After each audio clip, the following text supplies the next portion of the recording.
하나님의 말씀 같이 보겠습니다. 사무엘하 6장 12절에서 17절의 말씀입니다.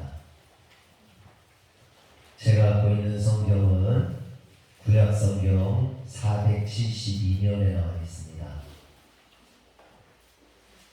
사무엘하 6장 12절에서 17절의 말씀을 같이 교독하겠습니다. 어떤 사람이 다윗 왕에게 아뢰어 이르되 여호와께서 하나님의 괴로 말미암아 오베데돔의 집과 그의 모든 소유에 복을 주셨다 한지라. 다윗이 가서 하나님의 괴를 기쁨으로 메고 오베데돔의 집에서 다윗성으로 올라갈새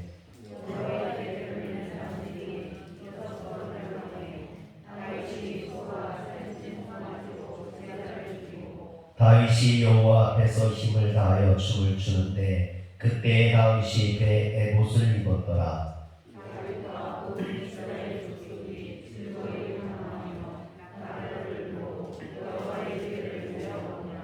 여호와의 괴가 다윗성으로 들어올 때 사울의 딸 미갈이 창으로 내다보다가 다윗 왕이 여호와 앞에서 뛰놀려 춤추는 것을 보고 심중에 그를 업신여기니라.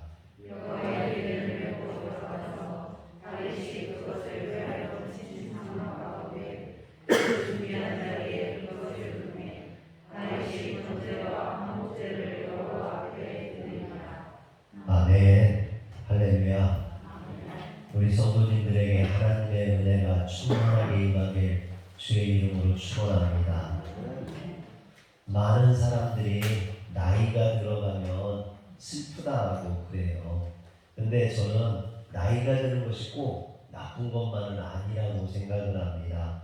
저는 어렸을 때는요, 좀 나이 들어 보인다라는 얘기를 좀 들었어요. 근데 오히려 나이가 들고 나니까 요즘은 젊어 보인다고 그래요. 제가 할렐루야. 좀 어려 보인다 뭐 이런 얘기를 듣습니다. 그래서 좋아요. 또 제가 젊었을 때는 좀 성격이 예민하기도 하고 민감해서 누가 좀 안 좋은 소리를 하면 그것이 꼭 마음에 이렇게 쌓여가지고 잘 잊혀지지가 않고 그것이 상처가 되고 제 마음이 좀 흔들리고 그랬었습니다. 근데 이제 나이가 좀 드니까 누가 안 좋은 소리를 해도 뭐 그럴 수 있지, 그렇게 좀 무덤덤해지는 것 같아요. 무덤덤해지고 또 그것으로 상처받는 게 아니라 내가 그랬었나? 이렇게 나 자신을 좀 돌아보게 되는 그런 자성차의 기회가 되기도 합니다. 이처럼 나이가 들면은 좀 무덤덤해지고 그런 면에서 좀 둥글둥글해지는 것 같아요. 그런 면이 좋지 않나 생각합니다. 물론 나이가 들고 무덤덤해지는 게 다 좋은 건 아니죠. 무덤덤해지지 말아야 될 그런 것들까지도 무덤덤해지는 것이 문제가 됩니다. 가령 작은 것들에 대한 어떤 감동이나 어떤 일상 소소한 것들에 대한 기쁨이나 이런 것들이 무뎌지기도 하죠. 송정민 작가가 쓴 감동의 습관이라는 책에 보면 나이가 들어가고 예전보다 조금 더 많은 것들을 가지게 되면서 예전에 나를 감탄케 했던 그 많은 일들이 무료한 일상처럼 스쳐 지나가고 그런 것들이 감동으로부터 멀어졌다라고 한탄을 합니다. 생각해보면 그런 것 같아요. 어렸을 때는 모든 게 다 즐겁고 행복했어요. 눈이 와도 행복하고, 근데 지금은 눈이 오면 차가 미끄러운데 걱정이 되고 그렇습니다. 어머니가 과자 하나만 사줘도 좋은데 요즘은 살찔까봐 걱정이 되죠. 여러분, 제가 처음 강산교회에 22년 전에 목회를 나갔을 때 한 달 사례비가 5만 원이었어요. 그렇게 5년을 살았어요. 5년을 살면서 전도를 열심히 해서 교회가 부흥을 해서 사례비를 올려주겠대요. 30만 원으로. 근데 30만 원을 받으니까 5만 원을 받다 30만 원을 받으니까요, 제가 막 부자가 된 것 같아요. 얼마나 좋은지. 그래서 저희 소연이가 어렸을 때인데 저희 소연이한테 그랬어요. 소연아, 먹고 싶은 거 있으면 다 말해. 아빠가 다 사줄게. 그랬어요. 그랬더니 소연이가 치킨 그러는 거예요. 치킨. 그래서 그때 당시에 치킨이 10,000원 할 때였는데 치킨을 사가지고 저희 가족들이 얼마나 행복하게 그 치킨 한 마리로 얼마나 행복하고 기쁘게 먹었는지 모릅니다. 그런데 나이가 들면서 이런 어떤 설레임, 감동, 기쁨 이런 것들이 점점 무뎌지는 것 같아서 아쉽죠. 전에 텔레비전을 보다 보니까 유명한 작곡가가 나와가지고 그분이 나와서 인터뷰를 하면서 나이가 들면서 가장 아쉬운 게 뭐냐고 물어보니까 곡을 쓰면서 예민해야 이런 영감이 떠오르고 그러는데 이런 것들이 점점 무뎌지면서 잘 이제 곡에 대한 영감이 잘 떠오르지 않는다. 이런 것들이 좀 아쉽다 그런 말을 해요. 그런데 저도요 목회자로서 매주 설교를 이렇게 준비를 하는 사람으로서 그것이 마음에 와닿는 거예요. 사실 저는 그 젊었을 때 설교를 준비할 때는요 어떤 이런 그 말씀에 대한 영감, 불꽃 같은 영감들이 막 떠올랐거든요. 근데 요즘은 이 말씀을 준비하려면 더 어려워요. 더 시간이 많이 걸려요. 어떤 분은 목사님 목회를 한 20년, 30년 했으면 그냥 성경 한 구절만 딱 펴도 설교가 한 편이 쫙 나와야 되는 거 아닙니까? 그래요. 그런데 여러분 설교가 그렇게 뚝딱 나오지 않아요. 전에는 그래도 막 이렇게 불꽃 같은 영감으로 막 나왔는데 요즘은 말씀을 한 편을 하려면요 하루 온종일 어떤 때는 막 일주일을 고민하다가 설교 한 편이 나오기도 해요. 그러니 그 시간이 점점 길어지고 얼마나 어렵고 힘든지 모르겠습니다. 물론 목회를 오래 하고 설교를 오래 하다 보면 어떤 노하우도 있고 기술도 생겨요. 근데 여러분 설교라는 것이 목회라는 것이 노하우 갖고 할 수 있는 게 아니에요.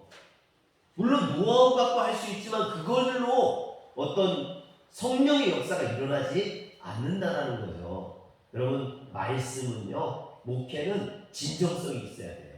영성이 있어야 돼요. 그런 영성과 진정성으로 목회하는 거지 어떤 목회에 대한 노하우, 기술 이런 것으로 할 수 있는 게 아니라는 겁니다. 제가 처음 목회 나가서 차가 없었어요. 근데 성도님이 세 분이셨는데 걸어서 나오실 수 있는 분은 한 분, 할머니 한 분밖에 없으시고 두 분은 못 나오셨어요. 근데 한 달 만에 한 분이 돌아가셨어요. 여러분 성도가 세 분이 있다가 한 분이 돌아가시니까 얼마나 제가 실망이 됐겠습니까? 낙심이 됐겠어요. 3분의 1이 없어졌잖아요. 성도의 3분의 1이.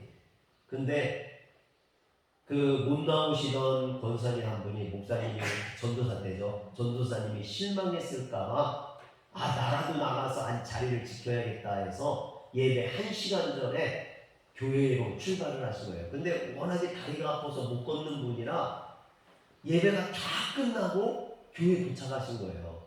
제가 걸어가면 15분 정도 걸리는 거리인데 그분이 다리가 잘 안 걸어지시니까 2시간이 걸려서 교회를 오신 거예요.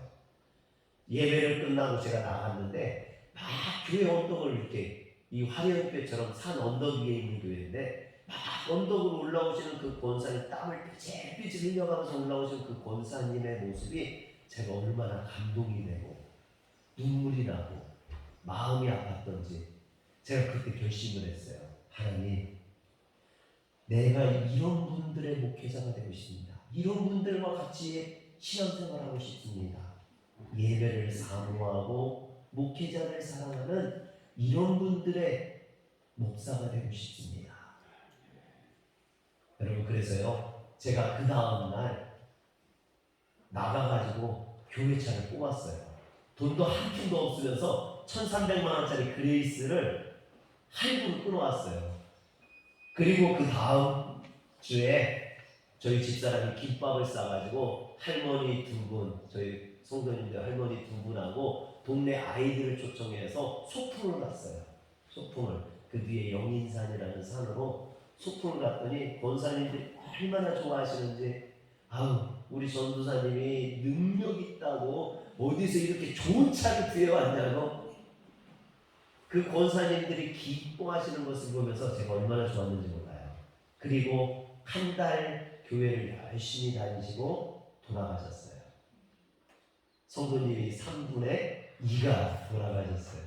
그래서 그 할부를 갚느라고 제가 많이 고생을 했습니다. 그런데 후회가 되지 않아요. 왜? 목회하면서 그 권사님으로 만났던 기쁨, 감동, 그것을 제가 잃어버릴 수가 없어요. 지금도 그것이 제가 진정성을 가지고 목회하는 그런 원동력이 되고 힘이 되고 있어요. 여러분, 만약에 제가 이런 진정성을 잃어버린다면 그때부터는 저는 목사가 아니라 사꾼이 되고 말 거예요. 그런데 여러분, 우리 신앙생활도 마찬가지예요. 오랫동안 신앙생활을 하다 보면 신앙생활이 습관이 되고 형식주의로 변할 수가 있어요. 그런데 그러면 우리 신앙이 예수님께서 이 독사의 자식들아 라고 책망했던 그 바리새인들과 다를 바가 없어지는 거죠. 형식주의적인 신앙이 되어버리고 맙니다. 사랑하는 성도 여러분, 우리가 예배를 드리면서 이 예배에 대한 설레임, 어떤 기대감, 감동, 이런 게 있어야 돼요. 오늘 여러분들에게 이런 기쁨, 예배에 대한 기쁨, 설레임, 이런 것들이 회복되어지시길 주의 이름으로 축원합니다. 오늘 말씀에 보면 다윗은 하나님의 언약궤로 인하여서 그것을 보관해 오던 오베데돔의 집에 하나님이 복을 주셨다라는 소식을 듣게 됩니다. 그리고 이 다윗이 이 하나님의 언약궤를 자신이 거하고 있는 다윗성으로 가져오기를 소망해요. 열망해요.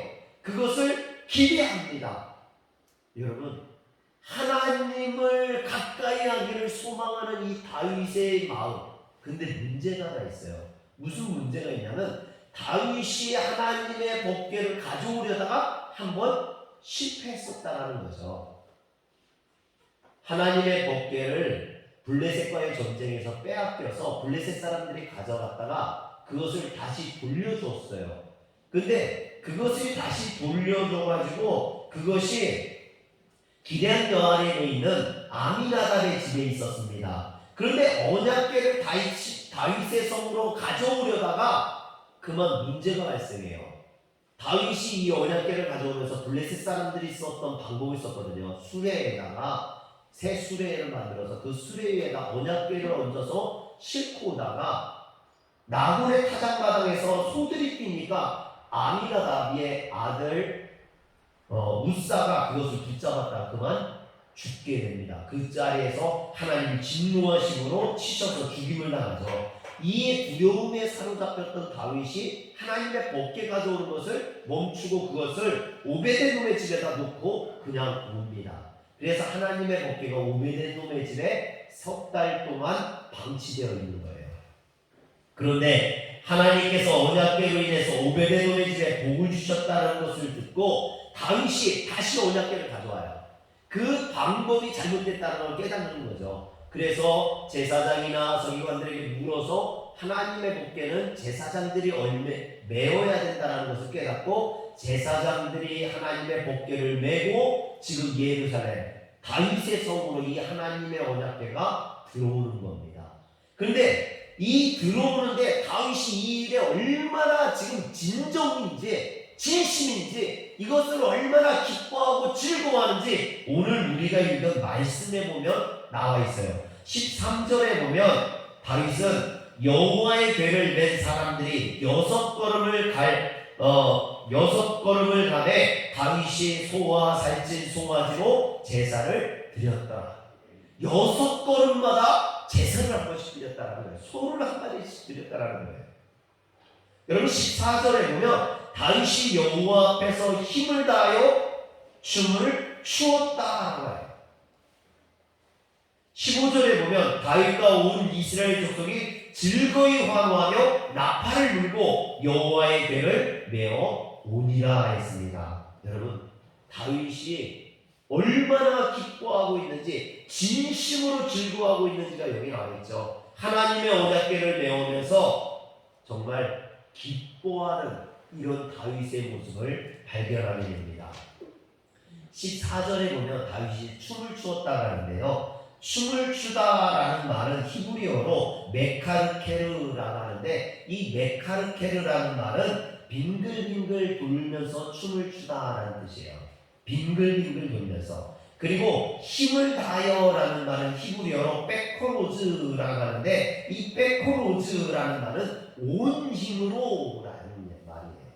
즉 다윗은 온 힘을 다해서 빙글빙글 돌아가면서 지금 춤을 추고 있는 거예요.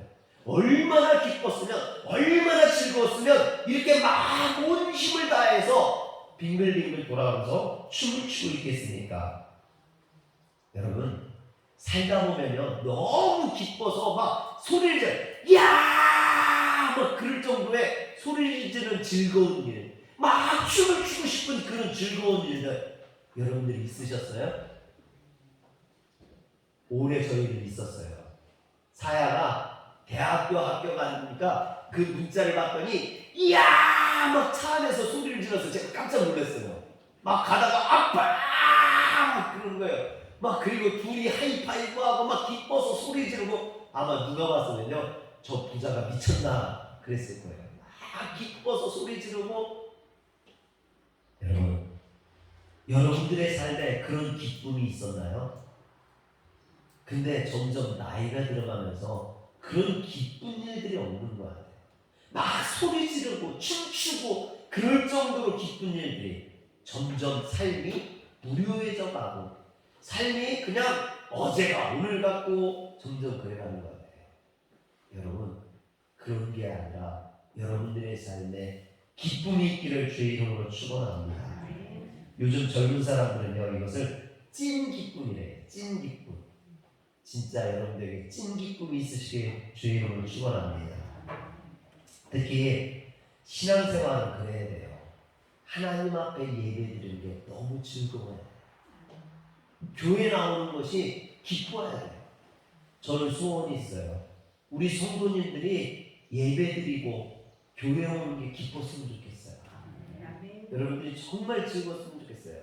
일주일 동안 힘들고 어렵고 그냥 세상에서 돈 벌고 사람들하고 살아가는 게 버겁고 힘들어가지고 막 지치고 낙심이 되고 힘들어서 주님의 전에 다 와서 앉아있으면 마음이 다 녹아내리고 편해지고, 목사님의 설교를 듣고 예배를 드리면 막 은혜가 막 마음속에서 샘솟았으면 좋겠어요.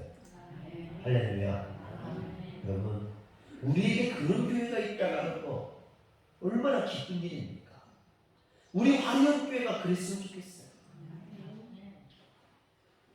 우리 주님이 나의 그런 마음, 아프고 힘든 마음을 막 위로해주는, 여러분, 그런 하나님이 있다는 게 얼마나 기쁩니까? 이처럼 우리의 삶에 기쁨과 행복이 넘치게 하기 위해서는요, 그런데 우리가 꼭 깨달아야 될 것들이 있습니다. 첫째는요, 우리가 감탄을 회복해야 돼요. 이스라엘 백성들에게 언약궤는 하나님의 임재의 상징이었어요. 그렇게 오랫동안 방치되었던 이 언약궤가 예루살렘으로 돌아오는데, 여러분, 얼마나 기쁘고 즐거웠겠습니까? 다윗 왕이 이스라엘 백성들이 춤을 출 만한 일이죠. 그런데 모두 기뻐했던 게 아니에요. 16절에 보니까 다윗의 아내 미갈은 그렇지 않았어요. 여호와의 궤가 다윗 성으로 들어올 때 사울의 딸 미갈이 창으로 내다보다가 다윗 왕이 여호와 앞에서 뛰놀며 춤추는 것을 보고 심중에 그를 업신여기니라 했습니다. 여러분, 여기서 보면 백성들이나 다윗은 기뻐하는데 미갈은 그곳에 기뻐하는 곳에 함께 있지 않았어요. 그들로부터 동떨어져서 창으로 내다보고 있었어요. 똑같은 예배를 드리는데요, 어떤 사람들은 은혜를 받고 눈물을 흘리고 아멘 아멘 하는 사람이 있어요. 그런데 어떤 사람들은요, 창으로 내다보듯이 예배를 구경하는 사람들이 있어요. 여러분, 여기서 창이 뭔지 아십니까? 내 생각, 내 관념, 내 철학, 나의 모든 사고, 이런 내 것으로 막 이렇게 바라보면서 기뻐하고 눈물을 흘리고 은혜 받는 사람들을 보면서 저 사람들은 왜 저래? 저 미친 거 아니야? 손들고 찬양하면 팔 아프게 왜 손들고 있어? 여러분, 내 생각, 내 관념을 내려놓지 않으면, 내가 그곳에 동참하지 않으면, 여러분, 그 기쁨이 나에게 오지 않아요. 다윗 왕이 여호와 앞에서 띠를로 춤추는 것을 보면서 그래서 미갈이 뭐라 합니까? 신중에 그를 업신여기니라. 여러분 오늘 다윗과 미갈의 모습을 웃음과 비웃음이라고 누가 비유를 하더라고요. 여러분 웃음과 비웃음은 한 글자 차이예요. 근데 너무나 다르죠. 다윗은 지금 기쁨으로 가득해서 하나님의 은혜가 충만해서 웃고 있어요. 그런데 미갈은요 그렇지 않아요. 미갈은 그런 다윗을 보면서 비웃고 있어요. 여러분 이 예배를 드리면서 여러분들 하나님의 임재를 경험하고 하나님이 주시는 기쁨 가운데 여러분 웃고 있습니까? 아니면 그 하나님을 바라보지 못하고 사람을 바라보면서 비웃고 있습니까? 아 오늘 목사님 머리 스타일이 왜 저래? 아 오늘 목사님 옷이 너무 촌스러운 거 아니야? 패션 테러리스트인데 뭐 그러고 있잖아요. 여러분 사람을 볼 게 아니라 하나님을 보면 즐거워할 수 있어요. 오늘 우리는 미갈처럼 사람을 보는 게 아니라 다윗처럼 하나님을 바라볼 수 있어야 됩니다. 할렐루야. 그랬을 때 다윗은요 하나님을 바라봤기 때문에 높임을 받았어요. 높아지지 않습니다. 그런데 미갈은 사랑을 받기 때문에 그는 버림을 받고 저주를 받아요. 사랑하는 성도 여러분, 여러분들이 미갈의 길이 아니라 다윗의 길을 걸으실 주 이름으로 축원합니다. 이게 중요해요. 16절에 보면 미갈을 가리켜서 뭐라고 표현을 하냐면 다윗의 부인이라고 표현을 하지 않고요 사울의 딸이라고 표현을 하는 것을 보게 돼요. 그 이야기는 미갈이 다윗의 길을 걷고 있는 것이 아니라 지금 사울의 길을 걷고 있다라는 거예요. 하나님의 축복해 주시는 다윗의 길을 걷는 게 아니라 다윗을 따르는 것이 아니라 잘못된 길, 하나님으로부터 버림받고 죽임을 당하는 그 사울의 길을 미갈이 따르고 있다는 거죠. 다윗이 남편인데 진짜 남편이 된 거죠. 남의 편, 내 편이 아니라. 여러분, 여러분들은 주님의 편이 되시길 바랍니다. 주님의 길, 다윗의 길을 따르시길 주의 이름으로 축원합니다. 다윗은요 왜 이렇게 기뻐했습니까? 왜 이렇게 춤을 추면서 즐거워합니까? 그의 인생을 보면 알 수 있죠. 그가 오랜 기간 동안 10년이 넘는 세월 동안 사울에게 쫓겨다니고 죽을 고비를 넘기고 그 어려운 고통, 고난 이 모든 것들을 경험하고 하나님의 은혜로 지금 이스라엘의 왕이 되었어요. 그러니 그 하나님의 은혜가 얼마나 기쁘고 즐겁겠습니까? 미갈이 이런 다윗의 마음을 조금이라도 헤아렸다면 같이 기뻐해 줄 수 있어야죠. 같이 즐거워해 줄 수 있어야죠. 그런데 다윗이 그 죽을 고비를 넘기는 동안 미갈은 다윗과 함께하지 않았었거든요. 미갈은 다른 남자에게 시집가가지고 편안하게 잘 살았거든요. 그러니 다윗이 이 고통, 다윗의 그 은혜, 다윗의 기쁨 그것을 미갈은 전혀 깨닫지 못하는 거예요. 왕궁에서 잘 자란 공주로서 다윗을 보니까 이 베들레헴 촌놈이 출신이 미천해서 왕의 채통도 모르고 백성들 앞에서 춤을 춘다고 그를 무시하고 멸시하고 천대하는 거죠. 사랑하는 성도 여러분, 우리가 함께 할 때 거기에 은혜가 있어요. 주님의 은혜를 함께 나눌 때 은혜가 있는 겁니다. 가끔 교회도 보면요 신앙생활을 어렵게 하신 분들이 정말 뜨겁게 기도할 때가 있어요. 그런데 그런 것들을 이해하지 못해서 저 사람은 왜 저래? 그러는 분들이 있어요. 간혹 보면. 또 어떤 고정관념에 빠져가지고 다른 사람을 이해하지 못하는 사람들이 있어요. 교회에서 찬양단을 하거나 학생들이 찬양을 하고 기도를 하고 막 노래를 부르면 시끄럽다고 교회는 조용해야 되는데 그런 분들이 있어요. 여러분 젊은 사람들은 우리와 은혜 받는 방법이 달라요. 그걸 이해해 줄 수 있어야 돼요. 근데 이해를 못하면 자꾸만 지적질하게 되고 무시하게 되고 멸시하게 되고 상처를 주게 돼요. 그러면 이 교회 젊은이들이 떠나가 버리고 맙니다. 사랑하는 성도 여러분, 그래서 우리는 함께 할 수 있어야만 하는 줄 믿으시길 바랍니다. 두 번째로 주님이 주신 은혜를 기억하며 감탄할 수 있어야 돼요. 시편 8편 1절에 보면 여호와 우리 주여 주의 이름이 온 땅에 어찌 아름다운지요 주의 영광이 하늘을 덮었나이다 라고 감탄했습니다. 이처럼 시편 기자는 하나님이 주신 이 우주 만물을 보면서 감탄해요. 제가 대학원 다닐 때 3월 중순에 눈이 내린 적이 있었는데 그때 교수님하고 같이 등산을 갔어요. 근데 눈 속에 진달래가 한 송이 피어 있는데 교수님이 그러는 거예요. 이 진달래를 보면서 야 진달래야 너는 이 추운 날 꽃을 피우느라고 얼마나 고생했니? 응? 정말 놀랐구나. 그러는데 제가 그 말에 은혜를 받았어요. 여러분 풀 한 포기 나무 한 그루 그것들에서도 어떤 감탄하고 그런 것들을 바라볼 수 있는 눈이 있다는 것이 참 놀라웠어요. 뿐만 아니라 이 시편 기자는 8편 3절과 4절에 보면 자기 자신을 향해서 감탄합니다. 주의 손가락으로 만드신 주의 하늘과 주께서 베풀어 주신 달과 별들이 내가 보니 사람이 무엇이기에 주께서 그를 생각하시며 인자가 무엇이기에 그를 보시나이까. 오늘 우리가요 예수를 믿으면서 달라져야 되는 것 중에 하나가요 자기 자신을 바라보는 눈이에요. 사람들이요 자기 자신을 보면서 자꾸만 나쁘게 생각할 때가 많습니다. 어떤 열등감을 가질 때가 많아요. 다른 사람들과 비교하면서 외모라든지 학벌이라든지 물질 때문에 이런 자기 자신에게 상처를 주는 일들이 많아요. 근데 여러분 우리가 하나님을 믿고 은혜가 충만하게 되면요 자기를 사랑하게 됩니다. 왜? 나도 하나님의 존귀한 작품이라는 것을 깨닫게 되기 때문이죠. 근데 이것은 나뿐만 아니라 나에게서 다른 사람들, 인간 모두에게로 전파됩니다.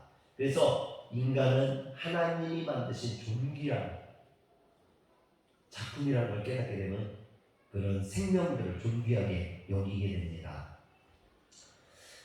이처럼 좀 우리가 하나님이 만드신 것에 대한 감탄할 수 있어야 됩니다. 외국인들을 보면요 참 감탄을 많이 해요. 어떤 시골에 외국인이 이렇게 시골 할머니 집에 이제 구경을 갔습니다. 할머니 집에 들어가니까 마당에 이렇게 막 꽃이 피어 있는 거예요. 그러니까 이 외국인이 뭐라 뷰티풀 너무 아름다워요 뷰티풀 그러는 거죠. 그리고 그 옆에 소나무가 이렇게 막 우거지 이렇게 막 꼬부라진 소나무가 있으니까 원더풀 원더풀 그런 거예요. 그랬더니 할머니가 그런 거예요. 그거 풀 아니요 요건 꽃이고 저건 나무요 그러는 거예요. 우리가 이렇게 좀 감탄할 수 있었으면 좋겠어요. 사람들이 이렇게 나이가 들면 감흥이나 이런 감동이 사라지죠. 사실 저도 좀 무딘 사람이거든요. 얼마 전에 저희 집사람하고 이렇게 수선화 이렇게를 보러 갔는데 사실 제가 수선화를 별로 안 좋아하거든요. 근데 막 집사람이 수선화 이쁘다 막 이뻐 그런데 수선화가 좀 지고 막 그랬어요. 그래서 뭐가 이쁘다고 자꾸 그러는 거지. 그 속으로 소나무가 막 어떻게 저렇게 쭉쭉 뻗어 있지? 그거 해송이라 그래. 내가. 근데 막 이쁘다 하니까요. 진짜 수선화가 이쁜 것 같기도 하고 소나무가 멋있는 것 같기도 하고 뭐 그래요.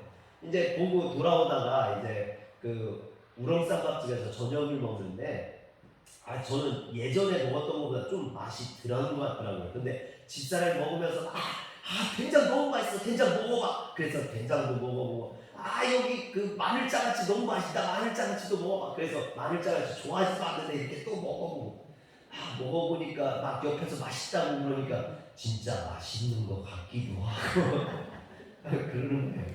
옆에서 막 감탄을 하니까 저도 모르게 난 별로라고 생각했는데 좋은가? 진짜 좋나? 뭐 이런 생각이 자꾸 드는 거죠. 사랑하는 성도 여러분, 우리가 은혜를 잃어버리면 자꾸 아멘이 사라지고 우리가 이제 은혜 받는 게 점점 사라지거든요.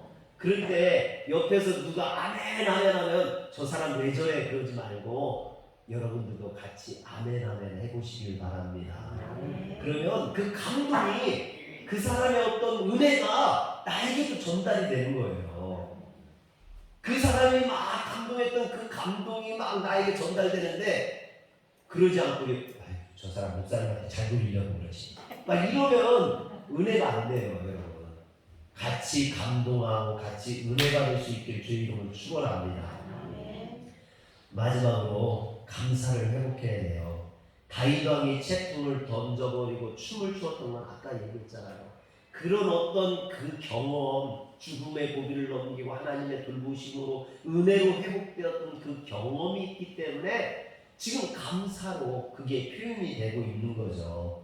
사무엘하 2장 21절 보면 사무엘하 6장 21절 보면 그 아내가 이 다윗에게 조롱을 합니다. 그랬을 때 다윗이 뭐라 합니까? 다윗이 미갈에게 이르되 이는 여호와 앞에서 한 것이니라. 그가 내 아버지와 그의 온 집을 버리시고 나를 택하사 나를 여호와의 백성 이스라엘의 주권자로 삼으셨으니 내가 여호와 앞에서 뛰놀리라 그럽니다. 이처럼 다윗의 감탄에는요 하나님의 은혜에 대한 어떤 억누를 수 없는 그런 기쁨이 있는 거예요. 감사가 있는 거죠. 여러분 감탄과 감사가 무슨 차이가 있는지 아십니까? 사전에 보면 감탄은 마음속에 깊이 느끼어 탐복함이라고 되어 있어요. 그 마음속으로 탐복했던 것을 상대방에게 표현하는 게 감사예요. 윌리엄 마소월드는요 감사를 느꼈지만 표현하지 않는 것은 선물을 포장해놓고 주지 않는 것과 같다 그랬어요. 선물을 포장해놓고 주지 않는 건 무슨 소용이 있습니까? 이처럼 감사는 표현했을 때 그것을 느끼게 그것이 크게 또 와닿게 됩니다. 이런 감탄과 감사를 회복하는데 정말 중요한 것이요 사실은 예배예요. 예배. 우리가 이 예배를 통해서 감탄과 감사를 회복할 수 있어야 됩니다. 다윗 왕이 하나님 앞에서 춤을 추었다는 걸 잊어서는 안 되죠. 미갈이 왕의 체면도 모르고 다윗이 경거망동한다고 책망했을 때 다윗이 21절에 말하는 것을 보면요 여호와 앞에서라는 말로 시작을 해요. 21절이. 그런데 끝날 때도 여호와 앞에서로 끝나요. 여러분 우리 신앙은요 여호와 앞에서 시작해서 여호와 앞에서 끝나는 거예요. 늘 여호와 앞에서 있기 때문에 우리가 즐겁고 감사할 수 있고 기뻐할 수 있는 겁니다. 할렐루야. 남녀가 사랑해도 시간이 지나면 나이 들면 무뎌지고 권태기가 찾아와요. 그럴 때일수록 더 사랑한다고 말해주고 더 스킨십을 할 수 있어야 돼요. 우리 신앙도 마찬가지예요. 처음에는 막 은혜 받거든요. 말씀 들으면 막 은혜 받아요. 그런데 같은 말씀도 같은 목사님 말씀도 4, 5년 듣다 보면요 권태기가 찾아와요. 늘 똑같은 말씀 같고. 저도 우리 화련교회 와서 5년이 지났어요. 권태기가 느낄 수 있는 그런 시기입니다. 그런데도 은혜 받는 분이 있다면요 그건 제 설교가 좋아서가 아니라 그분이 은혜를 잃어버리지 않게 해서 끊임없이 노력하기 때문에 깊은 영성을 갖고 있기 때문이죠. 사랑하는 성도 여러분,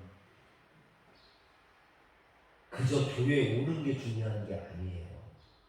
우리가 이 예배를 정말 드리면서 하나님 앞에 감탄하고 감사하고 기뻐할 수 있었으면 좋겠어요.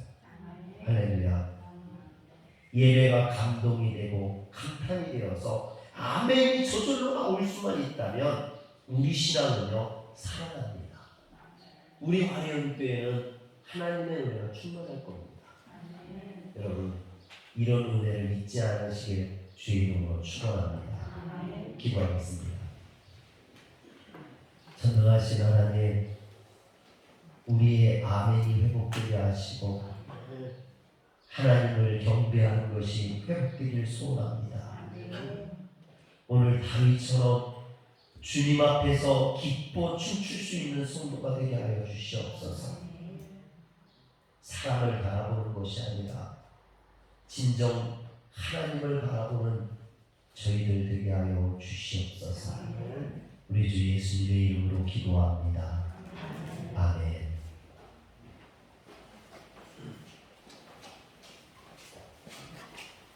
찬송가 51장 찬양하는